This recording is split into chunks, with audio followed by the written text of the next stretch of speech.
ओम शांति। 27 जुलाई 70 की मुरली है और मुरली का टाइटल है अव्यक्त बनने के लिए मुख्य शक्तियों की धारणा। हम सभी का लक्ष्य क्या है? अव्यक्त स्थिति बनानी है। हमें कर्मातीत कर्मयोगी फरिश्ता संगम युग की ये डिग्री। तो अभी मुख्य शक्तियों की क्या क्या धारणा करेंगे आज की इस मुरली में हम देखेंगे। आज बाप दादा किस रूप से देख रहे हैं, एक एक के मुखड़े के अंदर क्या देख रहे हैं जान सकते हो? हर एक कहाँ तक क्या क्या देख रहे हैं? बाबा पूछ रहे क्या? कहाँ तक? अव्यक्त मूर्त, आकर्षण मूर्त, अलौकिक मूर्त और हर्षित मूर्त बने हैं। 4 मूर्त क्या क्या कहा बाबा ने? अव्यक्त, आकर्षण, अलौकिक और हर्षित मूर्त ये देख रहे हैं। चारों ही लक्षण इस मुखड़े से दिखाई पड़ते हैं। कौन कौन कहाँ तक बने हैं वह हर एक का मुखड़ा साक्षात्कार कराता है। जैसे दर्पण में स्थूल चेहरा देखते हैं वैसे दर्पण में यह लक्षण भी देखते हो। तो दर्पण में क्या देखना है? स्थूल चेहरे के साथ कहाँ तक मैं अव्यक्त, आकर्षण, अलौकिक और हर्षित मूर्त बना हूँ। देखने से अपना साक्षात्कार क्या होता है? तो क्या साक्षात्कार हो रहा है चेक करना। सभी बाबा हमें प्रश्न पूछ रहे, चारों लक्षण से विशेष कौन सा लक्षण अपने में देखते हो? अपने आप को देखने का अभ्यास हर एक को होना चाहिए। तो हर एक को स्वयं को देखना है।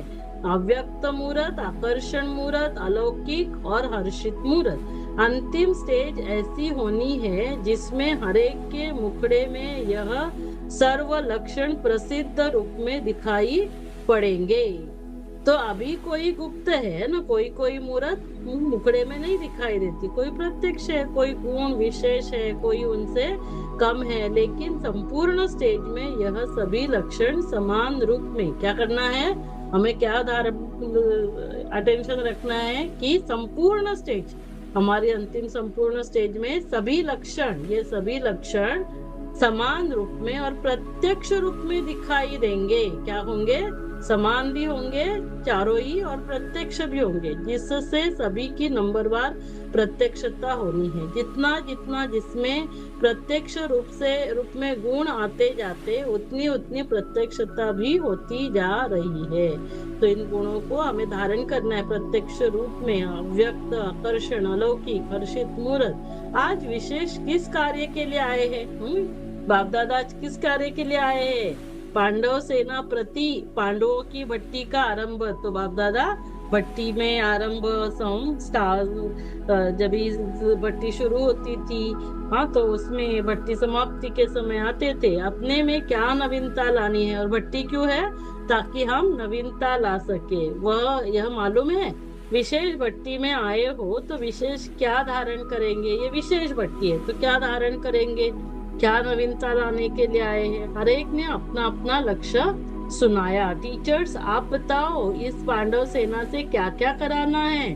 तो यह पहले से सुनते ही अपने में सभी पॉइंट्स बनने का प्रयत्न कर लेंगे ना। पहले से उन्हें पता चलेगा इस भट्टी में मुझे ये धारण करना है, ये नवीनता लानी है। तो भट्टी करते समय ही क्या करेंगे? वो अपने में भरने का प्रयत्न करेंगे, जो फिर आपको मेहनत नहीं करनी पड़ेगी, है ना। भट्टी समाप्त होने के बाद बताने से अच्छा है कि पहले से ही बताए, तो भट्टी में ही सब कुछ धारण करेंगे, नवीनता लाएंगे। आप इन्हों से क्या चाहते हो? तो बाबा टीचर्स से पूछ रहे हैं। जैसे हमारी सभी टीचर्स बहने, तभी दादी प्रकाश मणि, दादी जानकी, तो उन सभी से पूछते थे। यह 1 सेकेंड में अपने को बदल सकते हैं। मुश्किल तो कुछ भी हो नहीं सकता। तो बाबा ने कहा 1 सेकेंड में ये बदल सकते।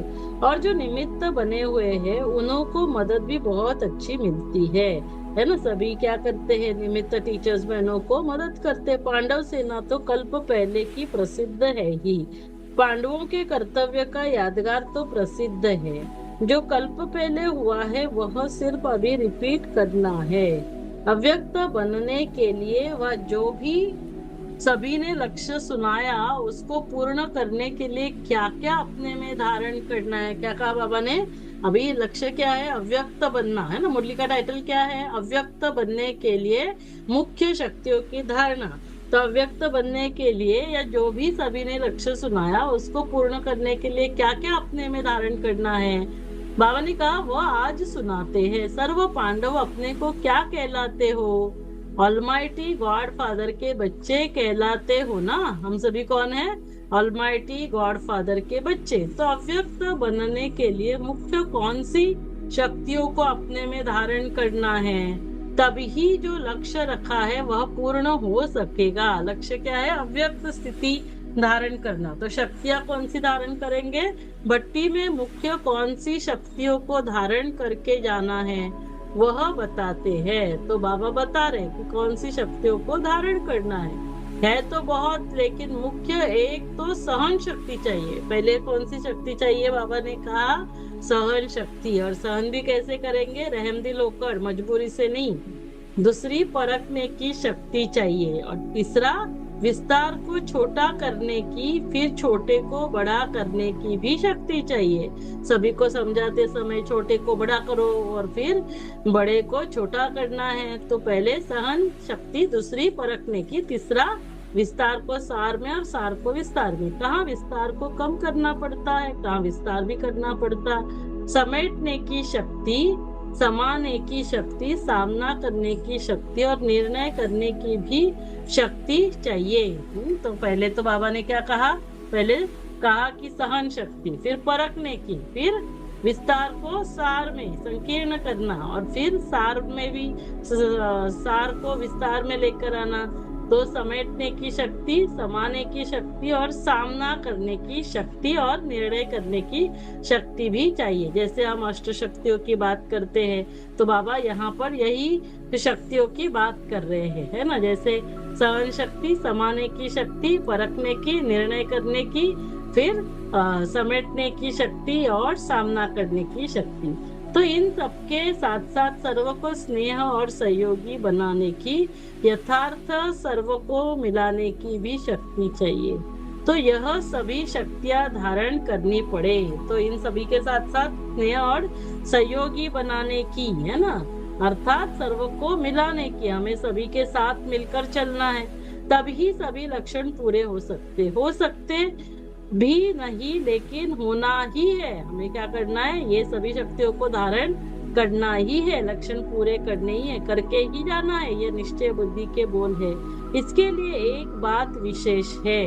तो निश्चय बुद्धि के बोल क्या है? हम करके ही दिखाएंगे। शक्तियों को धारण करेंगे, अव्यक्त स्थिति बनाएंगे, रूहानियत भी धारण करनी है और साथ साथ ईश्वरीय रूहा भी हो। ये दो बातें धारण करना है और एक एक बात छोड़ना है। वह कौन सी? तो दो बातें धारण करना और एक बात को छोड़ना है। रूहानियत भी धारण करनी और साथ साथ ईश्वरीय रूहाब भी हो। तो वह कौन सी? कोई ने फिर उत्तर दिया, कोई ने कहा रोप छोड़ना, कोई ने कहा नीचपन छोड़ना। तो बाबा ने कहा यह तो ठीक है, यह ठीक है। कहाँ कहाँ अपने में फेत न होने के कारण कई कार्य को सिद्ध नहीं कर सकते हैं। तो कहाँ तो इसीलिए कहते हैं नीचपना छोड़ना है ना, कि नीचे नहीं जाना है। फेत न होने के कारण कोई कार्य सिद्ध नहीं कर सकते। रोग को भी छोड़ना है, हमें रोग को भी छोड़ना है, नीचपन को भी छोड़ना है। दूसरा जो भिन्न भिन्न रूप बदलते हैं, कब कैसा, कब कैसा, तो वह भिन्न भिन्न रूप बदलना छोड़कर यह एक अव्यक्त और अलौकिक रूप भट्टी से धारण करके जाना है। तो क्या करना है? अव्यक्त और अलौकिक रूप। अच्छा, तो ये धारण करना है। भिन्न भिन्न रूप बदलना छोड़ना है। अभी भिन्न भिन्न रूप बदलते नहीं रहना है। तो रूप भी को भी छोड़ना है।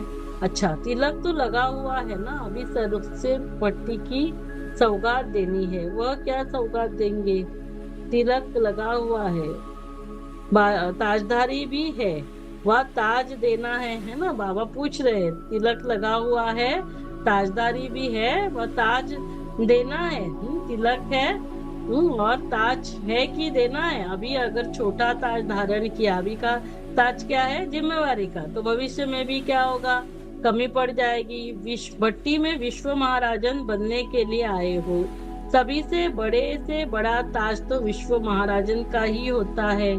उनकी फिर क्या क्या जिम्मेवारियां होती है वह भी पाठ पढ़ना होगा। तो क्या क्या जिम्मेवारियां है विश्व महाराजन की, तो ये भी पाठ पढ़ना होगा। तो हमें क्या करना है, अव्यक्त अलौकिक, फिर बाबा ने और कौन सी मूर्त कहा था, आकर्षण और हर्षित मूर्त। यह भी एक अच्छा समागम है। आपकी टीचर चंद्रमणि बड़ी हर्षित हो रही है क्योंकि देखती है कि हमारे सभी स्टूडेंट्स विश्व महाराजन बनेंगे। इस ग्रुप का नाम क्या है मालूम है? इस ग्रुप का नाम क्या है? बाबा हर एक भट्टी को एक एक एक एक नाम देते थे, ग्रुप को एक एक में विशेष गुण है, इसलिए यह विशेष आत्माओं का ग्रुप है। अपने को विशेष आत्मा समझते हो?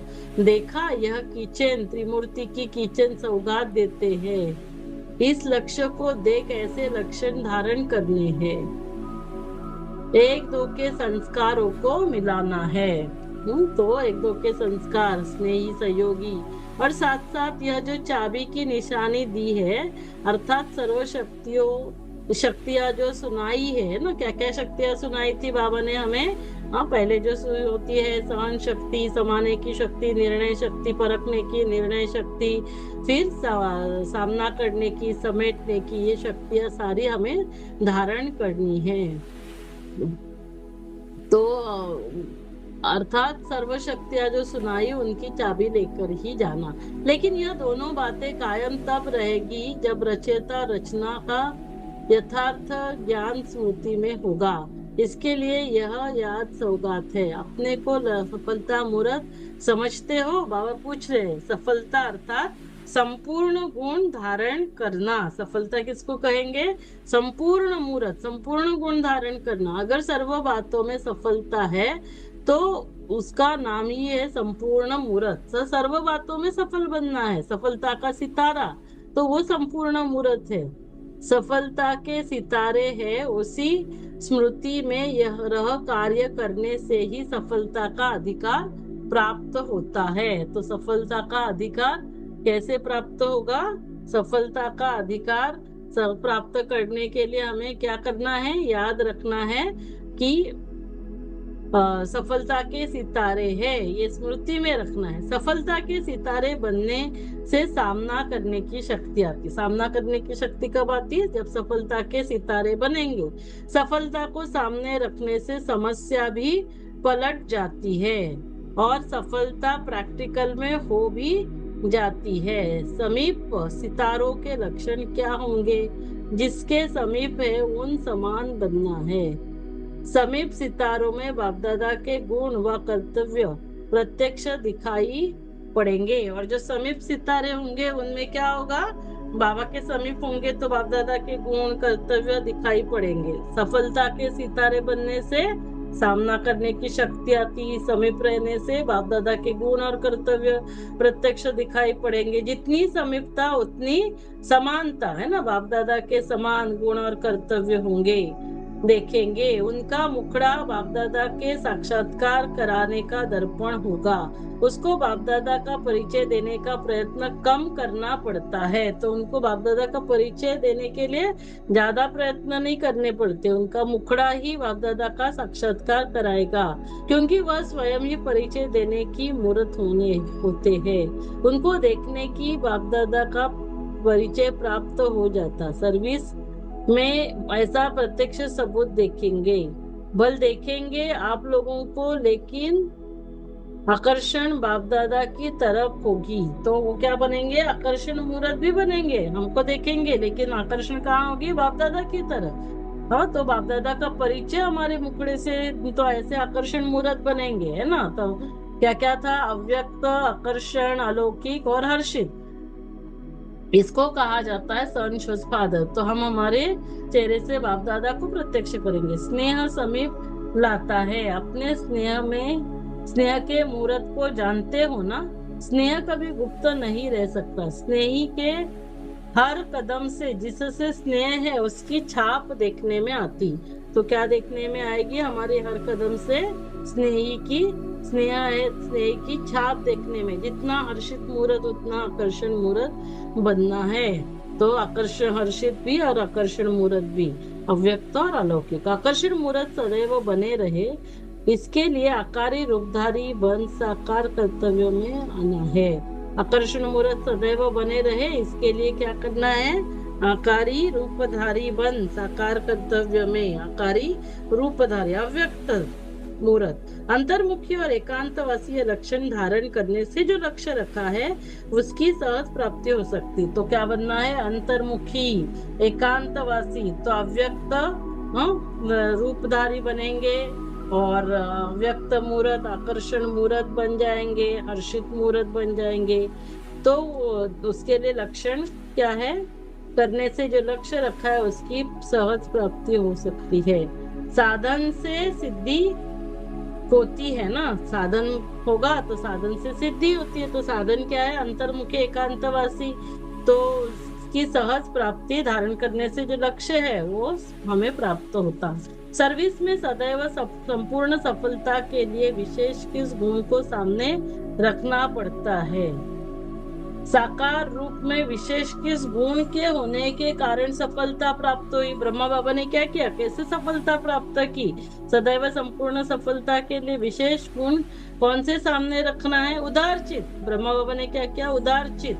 जितना उदारचित उतना सर्व के उद्धार करने का निमित्त बन सकते हैं। जितना उदारचित होता है वो उतनों का उद्धार के निमित्त, उदारचित होने से सहयोग लेने के पात्र बन जाते हैं। ऐसा समझना चाहिए। तो सर्व का उद्धार करना है तो उदारचित, उदारचित होंगे तो सहयोग देने के पात्र भी बनेंगे, सभी का सहयोग भी मिलता। ऐसा समझना चाहिए कि हम सर्व आत्माओं के उद्धार करने के निमित्त है। तो हम कौन है? उद्धार के लिए निमित्त। तो क्या कैसे बनना है? उदारचित। उस दिन भी एक मुरली में हमने पढ़ा था ना कि जितना जितना हम मेकर्स है ना, जितना जितना हम मेकर्स बनेंगे, रूलर्स बनेंगे। हाँ, तो रूलर्स में ना अधिकारी बनेंगे, और अधिकारी में ना अधिकारी होगा वो कैसे होगा? उदारचित होगा, और जितना उदारचित उतना औरों का उद्धार कर सकते हैं। तो मनसा में, वाचा में, कर्मणा में भी उदारचित बनना है। तो उदारचित कहाँ बनना है? मनसा, वाचा, कर्मणा, संपर्क में भी बनना है। बनते जा रहे हैं और बनते ही जाना है। जितना जो उदारचित होता है उतना वह आकर्षण मूर्त भी होता है। उदारचित बनने से क्या होगा? आकर्षण मूर्त। उदारचित किसमें किसमें? मनसा, वाचा, कर्मणा। तो इसी प्रयत्न को आगे बढ़ा के प्रत्यक्षता में लाना है, और तब बाबा की प्रत्यक्षता होगी। हमारे चेहरे चलन से मधुबन में रहते, और मधुबन के लिए बाबा क्या कहते हैं? मधुबन की दो विशेषता क्या है? मधु और बन। मधु माना मधुरता, और बन माना बेहद का वैराग्य वृत्ति को धारण करना। यह है मधुबन का मुख्य लक्षण। इसको भी मधुबन कहा, इसको ही मधुबन कहा जाता है। तो मधुबन किसको कहा जाएगा? जो मधुरता और बेहद की वैराग्य वृत्ति को धारण करता।